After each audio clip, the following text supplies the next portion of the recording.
Petroleum मसनूआत की कीमतों में कमी के लिए मुल्क भर में जमात इस्लामी के धरने जारी हैं। लाहौर में भी धरना चौथे रोज़ में दाखिल हो गया है।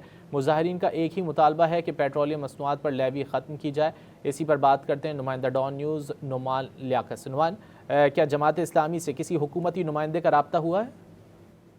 देखिए जी, लाहौर में जमात इस्लामी का धरना जारी है और ये धरना आज चौथे रोज़ में दाखिल हो चुका है। जमात इस्लामी की जानिब से एक मुतालबा किया जा रहा है कि पेट्रोलियम मसनूआत पर लेवी के नाम पर जो भत्ता वसूल किया जा रहा है इसको बंद किया जाए और पेट्रोल की कीमत कम की जाए।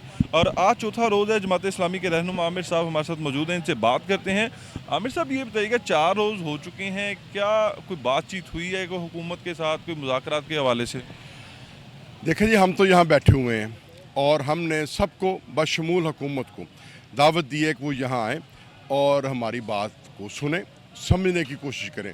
जमात इस्लामी तो ये आप ये कह रहे हैं कि भी तर्जमान बनी हुई है। ये अवामी धरना है, अवाम की बात है, अवाम के मसाइल हैं और हम अवामी जगह के ऊपर बैठ के इस मसले को हल कराना चाहते हैं। हम अभी भी कह रहे हैं गवर्नमेंट के कि वो होश के नाखून ले। कल उन्होंने फिर 3.5 रुपये कीमत बढ़ाई है, उससे एक दिन पहले 5.5 रुपये कीमत बढ़ाई है और वो अपने वतीरे को बदलें। अवाम के गुस्सों को वो कहते हैं जो है गुस्से में इजाफा हुआ जा रहा है और ये उनके लिए और मुश्किल का बायस बनेगा।